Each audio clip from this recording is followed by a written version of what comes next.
Bonjour à tous et bienvenue dans Bonjour chez vous. C'est déjà la fin de cette belle semaine où on a abordé plein de différents thèmes et on termine en parlant des blessures du cœur. Faut-il se protéger ou s'ouvrir? La grande question, comment trouver cet équilibre entre les deux? Et si on a été blessé, eh bien on n'a plus envie d'ouvrir notre cœur. Est-ce qu'on se prive de quelque chose? On parle de tout ça avec Omer et Aurélie. Salut à tous les deux. Bonjour Evelyne, bonjour Omer. J'aime vraiment comment Aurélie, tu déteins positivement sur Omer, contrairement à Frank hier. J'ai appris que vous avez fait des bêtises. Non, on a rodé un peu. Ils ont rodé. Autour de certains sujets sensibles. Avec leur casquette. L'effet casquette les a perdus tous les deux. Ça va être intéressant à voir. En tout cas, je ne sais pas si vous avez suivi l'émission d'hier, mais si c'est le cas, vous savez de quoi je parle. Aujourd'hui, on ne va pas parler de rôder, Omer, on va parler des blessures du cœur. Et ça va être une discussion intéressante, je pense. On va prendre un temps pour prier pour vous également à la fin de cette émission. Si vous avez été blessé, si vous avez le cœur meurtri, on va prier pour vous et on s'attend à ce que le Seigneur puisse aussi guérir vos cœurs. Alors, ayez le cœur ouvert, ça fait beaucoup de mots cœur dans une même phrase. Et donc, on va commencer tout de suite cette émission avec la pensée du jour.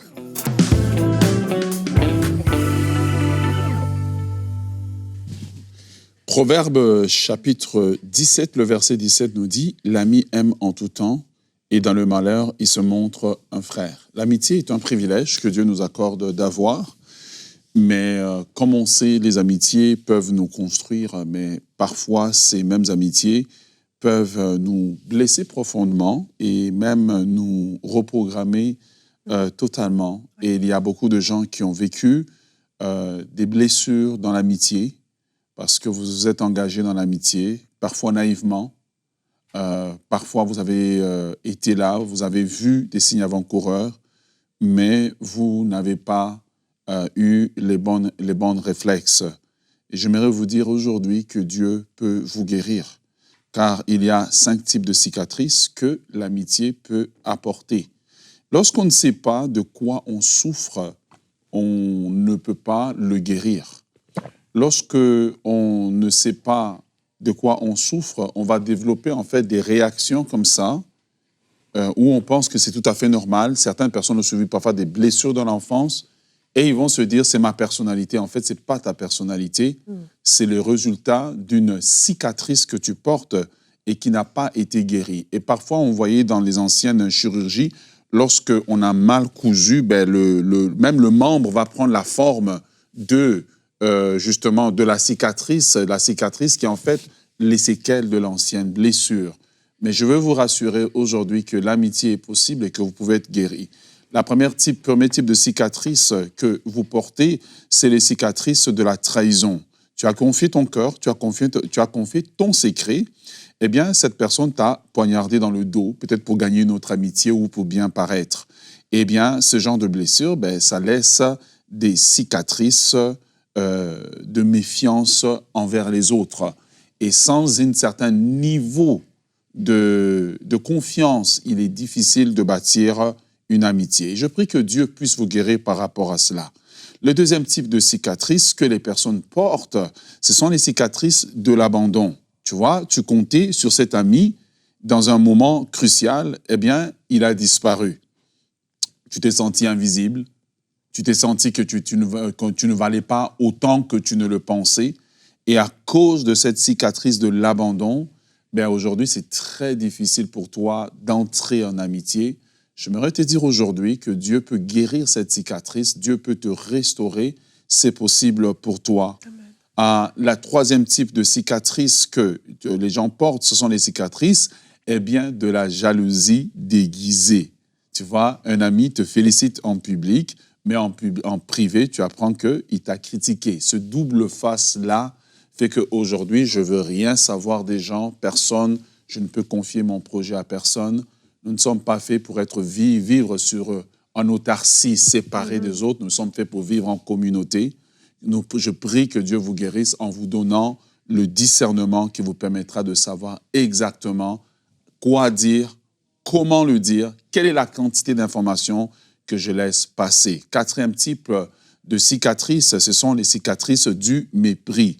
Un ami te rabaisse, te minimise et tourne tout ce que tu dis en dérision. Et toi, tu n'as pas compris, en fait, et tu as tellement un besoin, et tu avais tellement besoin d'attention que tu as continué à lui demander plus. J'aimerais te dire aujourd'hui que Dieu peut te guérir de ce besoin d'attention que tu avais. Tu n'es pas obligé de rester sur cette blessure-là, car Dieu peut mettre autour de toi des personnes qui te valorisent et finalement, la cicatrice de la distance inexpliquée. On était proches et soudainement, silence radio, disparu. Et là, c'est le déséquilibre psychologique total.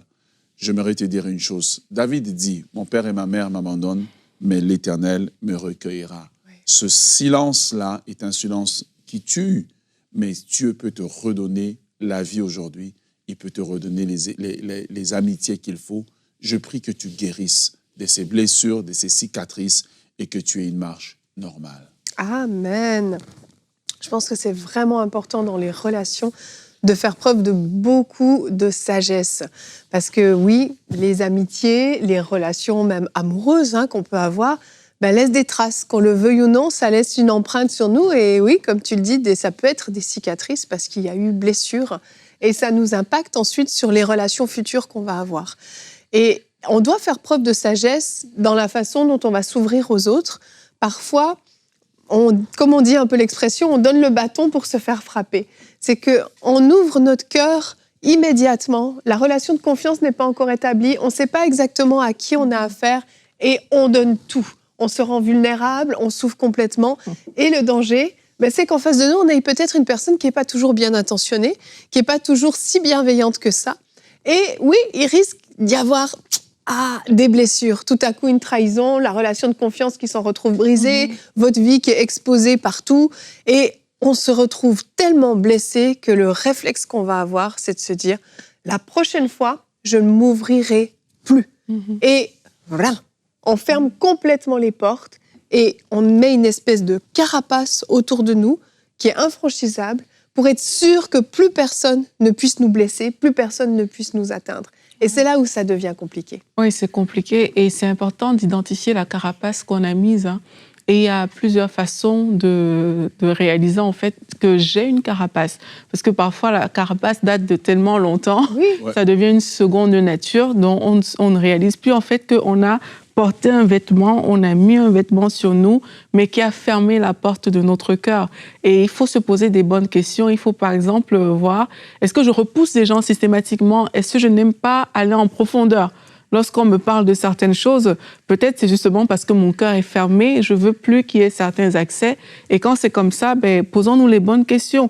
Est-ce que je fuis, je suis toujours dans le sarcasme parce que au fond, je veux pas ouvrir une certaine porte, donc je choisis des petites stratégies qui vont permettre que les autres se détournent tout simplement de moi. Est-ce qu'il y a des conversations que je ne fais pas? Est-ce que je me méfie des gens de façon systématique?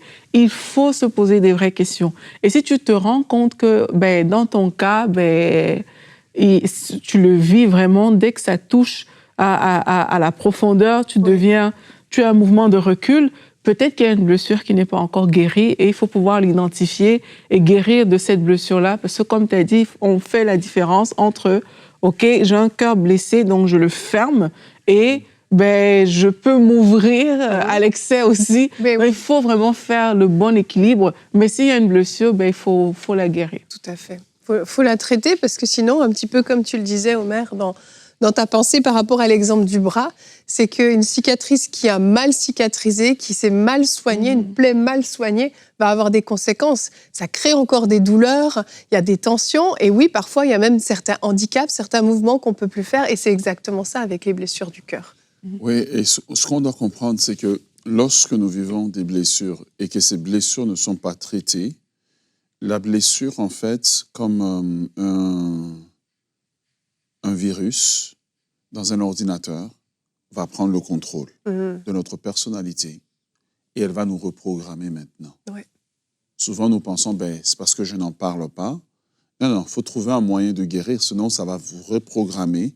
Et on a des personnes qui étaient extrêmement joyeuses, enjouées, et puis on les voit totalement fermée, Éteinte. totalement éteinte.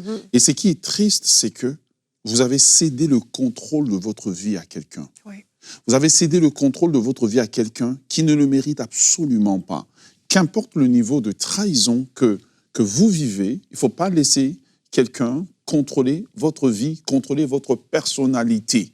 Il faut absolument lutter pour guérir et se rétablir et se dire, écoute, qu'est-ce que je peux apprendre de cette amitié? Parce que parfois, nous blâmons l'ami, mais parfois l'erreur, c'est notre part.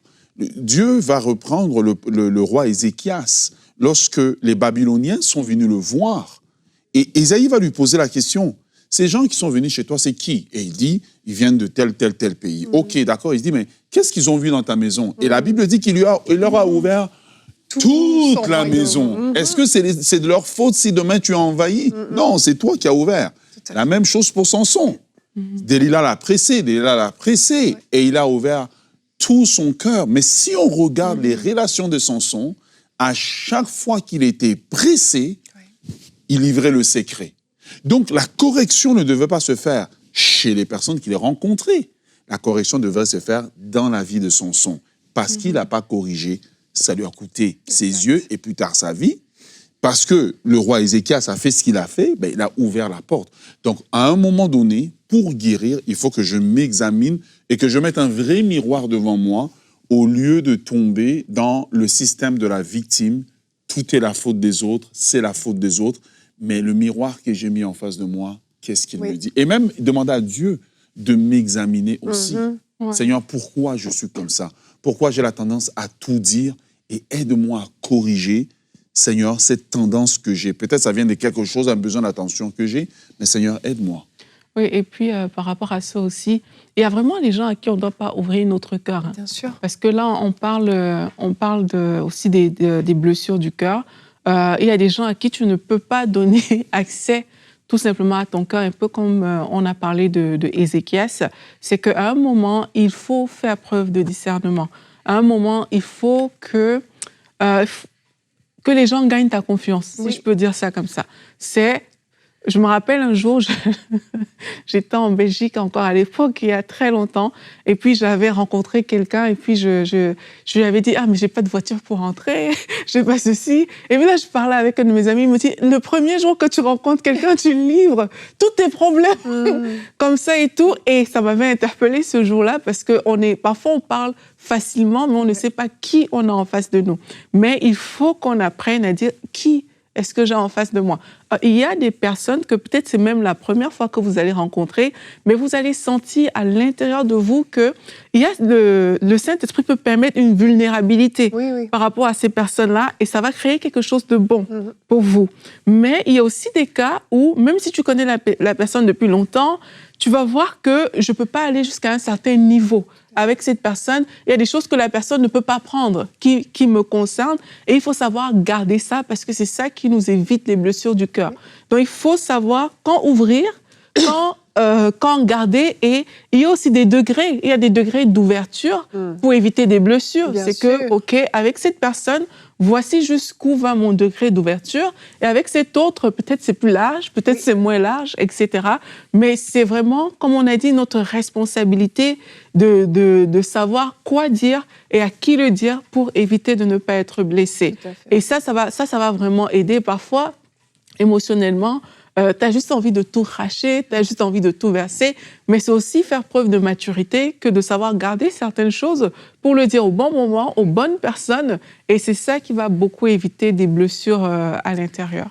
Une amitié se crée dans le temps, ça ne se fait pas en 5 minutes autour d'un café ou d'un bon repas. Et je pense que parfois, certaines personnes ont du mal à discerner le niveau d'amitié. On peut être des frères et sœurs à l'église, mais on n'est pas forcément des amis. Quand on se voit le dimanche, on se salue, mais est-ce qu'on se voit en dehors de l'église? Est-ce qu'on passe du temps ensemble? Est-ce que c'est toujours toi qui t'ouvres ou l'autre s'ouvre aussi à toi?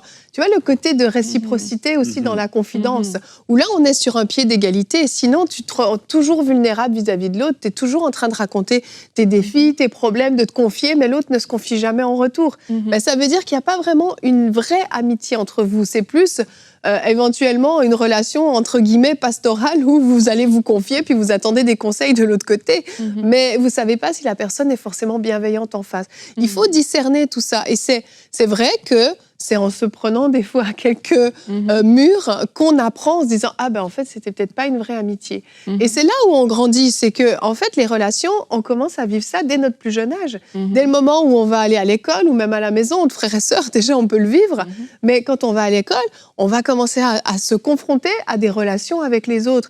Et plus on va grandir, plus on est censé apprendre et développer ses capacités relationnelles, à savoir à qui s'ouvrir, comment s'ouvrir, etc. Mais pour certains, c'est évident, pour d'autres pas. Et c'est là où il faut aussi demander au Seigneur, mais donne-moi la sagesse dans mes relations, permets-moi d'être raisonnable dans la façon dont je me livre aux autres, qu'est-ce que je peux dire à qui, donne-moi cette sagesse, ce discernement pour pouvoir le faire. Et à l'inverse, si je peux me permettre de basculer dans l'autre catégorie de personnes, on parlait des cœurs blessés, mais il y en a, ils ont tiré un trait sur toute relation. C'est pas qu'ils s'ouvrent trop facilement, eux, c'est qu'ils ne s'ouvrent jamais. Verrouillage à double tour, on ne peut pas rentrer. On ne peut jamais créer de relation avec cette personne. Tout est toujours très superficiel, tout est toujours très froid, très détaché. Et c'est terrible parce que, en fait, non seulement cette personne ne pourra pas avoir de vraies amitiés, de vraies relations avec les autres, mais elle va se priver de recevoir l'amour et l'amitié des autres. C'est dans les deux sens. Non seulement elle ne peut pas donner, mais elle ne peut pas recevoir non plus. Et notre verset du jour nous encourage à ne pas rester seul. Ecclésiaste 4, au verset 9 et 10, nous dit « Il vaut mieux être deux que tout seul, parce qu'à deux, on retire un bon profit du travail. » En effet, en cas de chute, l'un relève son compagnon, mais malheur à celui qui est seul et qui tombe sans avoir de proches pour se relever. J'ai vu régulièrement, sous des émissions comme celle-ci, des commentaires laissés par certaines personnes disant qu'elles sont seules, qu'il n'y a plus personne qu'à l'église, on ne s'intéresse pas à eux, on les ignore, on les a laissés de côté, la famille, tout le monde les a rejetés. Et bien souvent, je me pose la question à quel point ce n'est pas nous-mêmes qui rejetons les autres, qui se fermons aux autres et qui empêchons l'accès aux autres. Mais ce verset nous encourage à ne pas rester seuls parce qu'il y a un avantage à être à deux. Il y a un avantage d'avoir une relation avec les autres. Il y a quelque chose de bon qui peut sortir des relations avec les autres, pour autant, comme on le disait en début d'émission, qu'on fasse preuve de sagesse aussi. Ouais, donc moi je pense que souvent, en fait, on ne sait pas comment être ami. En fait, c'est ça. Parfois, il y a des gens qui l'ont de façon innée. De façon innée, ils ont comme cette intelligence sociale et ça. Relationnelle. Mais beaucoup de gens ne savent pas comment être amis. Donc, parfois, je suis trop à fond dedans et parfois, je suis pas dedans. Oui, trop en retrait. Vous voyez, exemple, la psychologie de l'amitié dit que l'amitié, elle doit suivre certaines étapes. Et une des étapes clés de l'amitié, vous serez étonnés, c'est la confrontation. Le conflit, oui. Le jour où quelque chose est confronté dans mon caractère par mon ami. Beaucoup d'amitiés se sont terminées par là. Bien sûr. Le jour où l'ami a osé dire la vérité. Or, un vrai ami doit être capable de dire la vérité avec amour. Mais parfois, cette vérité, elle va faire mal. Oui. Vous voyez, quand l'ami te trouve dans la médisance et te dit, écoute, si tu veux que notre amitié fonctionne, il va falloir vraiment que tu abandonnes ton médisance parce que ça ne marche pas. Tonton médisance. J'ai eu un petit délai, excuse-moi, mais... Mais ce que tu dis, la Bible dit ça, hein, les blessures d'un ami prouvent sa fidélité. Exact. Tu vois, et ça aussi, c'est des choses qu'il faut accepter. C'est que ça fait partie de l'amitié que parfois de se confronter par rapport à certaines choses. Et aussi, on parle d'ouvrir notre cœur. Il y a des signaux d'alerte. Tu vois, si tu parles avec quelqu'un, je vais te laisser continuer, Omer, parce que j'ai l'impression que j'ai coupé ton flow. Mais si tu parles avec quelqu'un et que la personne tout le temps dit du mal des autres, mais c'est pas à cette personne que tu vas te confier de prime abord. Qu'est-ce que vous faites déjà ensemble? Oui. C'est ça, c'est une alerte. Que parfois tu veux rentrer en communication avec des gens. Mal de toi dans ton dos. Et ça peut te blesser. Donc parfois on veut connaître quelqu'un, mais quand tu t'approches, tu sens que il y a peut-être des aspects de la personnalité. Ça ne veut pas dire qu'on doit rejeter les gens, hein, Mais c'est juste qu'on parle de son cœur, on parle des blessures. C'est juste qu'il faut déjà savoir que, OK, à ce niveau, il y a des informations sensibles que je ne peux pas livrer parce que je serais blessée quelque part. Donc, c'est aussi à nous de faire preuve de sagesse à ce niveau-là. Et je te laisse continuer. Non. Je crois qu'une des étapes de l'amitié, là où beaucoup d'amitiés, en fait, s'arrêtent. C'est pour ça que beaucoup d'amitiés, en fait, c'est des amitiés, en fait, château de cartes, château de sable, sablier, qui n'ont qu'une solidité, en fait, parce que dès qu'on arrive le jour où... Parce qu'en fait, nous avons des amitiés comme... la plupart des gens ont des amitiés comme quand ils avaient 5 ans. Oui. Ils n'ont pas évolué, en fait. Ils n'ont pas une amitié mature. Ça veut dire une amitié dans laquelle nous acceptons parfois d'être en désaccord. Nous ne sommes pas d'accord sur la couleur de la chemise qu'il faut porter. Mais ce n'est pas l'élément qui remet en question l'amitié. Tout à fait. Deuxièmement, accepter que dans l'amitié, ben, l'autre, oui, peut me confronter sur quelque chose. Me confronter ne veut pas dire me combattre, mais me dire, écoute, ce que tu fais là, c'est pas bien. Je pense que tu devrais aller demander pardon. Je pense que là, tu as tort. Je pense que là, tu devrais aller arranger. Ça, c'est un vrai ami quand ben, il peut voilà. dire ça. Mais pourtant, la plupart des gens, leur amitié va se terminer là. Et donc, ils restent toujours dans les stades de l'amitié, ce que j'appelle le stade primaire, en fait. Ouais. Le stade primaire dans lequel ben, on n'a pas pu s'évoluer, parce que le stade primaire, c'est des amitiés émotives, en fait. C'est juste de l'émotion, en fait. L'amitié bonbon, dans laquelle il faut toujours qu'il y ait quelque chose qui me fait du bien. C'est ça. L'amitié dans laquelle, ben, si je suis contre Yveline, ben, il faut que tous mes amis soient contre Yveline. Vous voyez? Alors que non, l'ami est là pour te raisonner, pour te dire, écoute, ça, je ne pense pas que tu devrais faire. Je ne pense pas que c'est sage. Je pense que tu devrais l'arranger la chose. Je veux prier pour que Dieu guérisse ton cœur. Au lieu de l'ami qui t'encourage dans le mal, comme l'ami de Amnon. Et finalement, Amnon, ben, il est mort et l'autre, il a continué sa vie. Exactement. Ouais, les gens Des sont mauvais désolés, conseillers. hein, mais pourtant... Et puis la Bible dit aussi que celui qui fréquente les sages devient sage. Et ça nous montre à quel point on ne peut pas se fermer, parce que ton niveau de sagesse dépend aussi des personnes que tu vas fréquenter. Donc si tu choisis, OK, d'être isolé, solitaire, vivre sur ton île, mais c'est sûr que tu te prives de tellement de choses, dont la sagesse, parce que le Seigneur a prévu que, mais en fréquentant les sages, toi aussi, tu vas pouvoir devenir sage, toi aussi, tu vas grandir dans certains niveaux. Donc, c'est important de mettre tout ce qu'on est en train de dire sur la table, et je pense faire une petite analyse relationnelle, Vraiment. de se dire où est-ce que j'en suis aujourd'hui. Tout à fait. Est-ce que mon cœur est vraiment fermé aux autres, ou alors est-ce que j'ai mes amitiés exclusives que voilà, je veux juste vivre avec ça? Est-ce qu'il y a possibilité de s'ouvrir?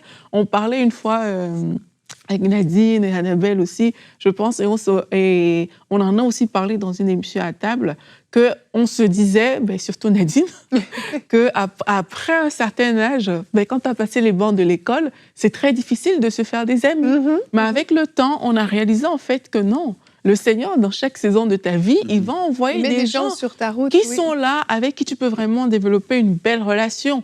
Et si tu t'es fermé à ça, mais tu passes à côté de vivre ta saison d'une certaine manière, en fait, avec tout ce que cette saison doit comporter.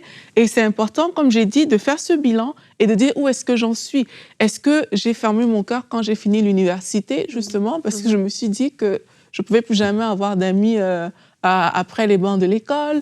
Qu'est-ce qui s'est passé dans ma vie? Est-ce qu'aujourd'hui, il y a des personnes autour de moi que je néglige parce que mon cœur est fermé et que je ne veux pas m'ouvrir aux autres? Et les personnes dont tu parlais qui disent que personne ne vient vers moi à l'église, etc., est-ce que je peux aller vers quelqu'un aussi pour nouer une amitié? C'est autant de choses que si on fait un petit bilan et on se donne des petites actions, je pense que dans cette saison, on peut vivre la vie différemment. En fait. Exactement. Je pense qu'il y a toujours quelque chose de bon à faire. Et puis, si vous suivez cette émission et vous faites partie de ces gens qui ont le cœur complètement blessé, et c'est une souffrance pour vous, juste même peut-être de nous écouter, parce qu'on vient appuyer là où ça fait mal. On veut prendre le temps de prier pour vous, vraiment, que le Seigneur puisse guérir votre cœur et que vous puissiez à nouveau vous ouvrir. Père, je viens devant toi te remettre ces hommes, ces femmes qui ont le cœur blessé, tellement blessé qu'ils ont décidé que c'était fini pour eux les relations avec les autres. Je Je te prie, Seigneur, au nom de Jésus, de venir mettre un baume de guérison sur leur cœur, comme toi seul sais le faire. Tu connais exactement là où est cette blessure, qu'est-ce qui l'a créée. Père, je te prie de donner la force à mon frère, ma sœur, de pouvoir pardonner à cette personne qui l'a tant blessé, de pouvoir décider de tourner la page et de donner encore une chance à quelqu'un de venir créer une relation, une attache avec elle. Père, je te prie vraiment, au nom de Jésus, d'apaiser le cœur de cette personne. Il y a tellement de souffrance dans certains cœurs, il y a tellement de peine, mais Seigneur, tu es celui qui guérit les cœurs brisés. Nous te remercions. Seigneur Jésus, tu as été toi-même trahi, toi-même humilié. Tu as vécu une grande trahison avec Judas à la croix et pourtant, tu n'as pas fermé ton cœur aux autres, Seigneur Jésus. Tu nous as montré que tu avais supporté le rejet, la honte, l'humiliation et pourtant, tu es resté ce Jésus rempli d'amour pour les autres. Alors que tu puisses venir déposer dans le cœur de mon frère et ma sœur cette guérison surnaturelle qui va leur permettre de croire encore qu'ils peuvent être aimés, de croire encore qu'ils peuvent aimer les autres et qu'ils n'auront pas à souffrir dans chaque relation qu'ils entreprendront. Je te remercie pour la sagesse que tu leur donnes dans leurs relations futures. Seigneur, qu'ils puissent être conduits par ton esprit, aller vers les bonnes personnes et savoir quand s'ouvrir, comment s'ouvrir et développer une amitié forte et solide. Merci Seigneur. Amen. Amen. C'est une thématique super intéressante à creuser, vraiment très très importante et je pense que c'est vraiment, je te rejoins vraiment Aurélie sur l'importance de faire une introspection et de pouvoir se poser la question de là où on en est. Et vraiment, peu importe dans quelle catégorie de personnes vous vous êtes reconnus dans cette émission, que vous puissiez, comme Aurélie le disait, amener des actions, vraiment, et décider de faire peut-être le premier pas, décider d'essayer encore, décider de vous ouvrir à nouveau, décider de faire confiance à nouveau, mais avec sagesse, cette fois, de la bonne façon. Et je crois vraiment que vous n'allez pas être déçus, parce que oui, 2 valent mieux qu'1. Il y a des gens de qualité que Dieu veut mettre dans votre vie, veut mettre sur votre route et vous pouvez encore vivre de belles relations.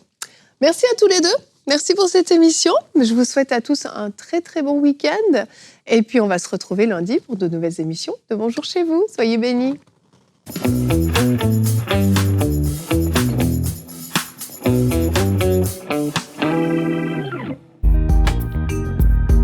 Merci à tous nos précieux partenaires grâce auxquels cette émission a pu être réalisée. Vous aussi, rejoignez la grande famille des partenaires d'EMCI TV en faisant un don sur emcitv.com/don.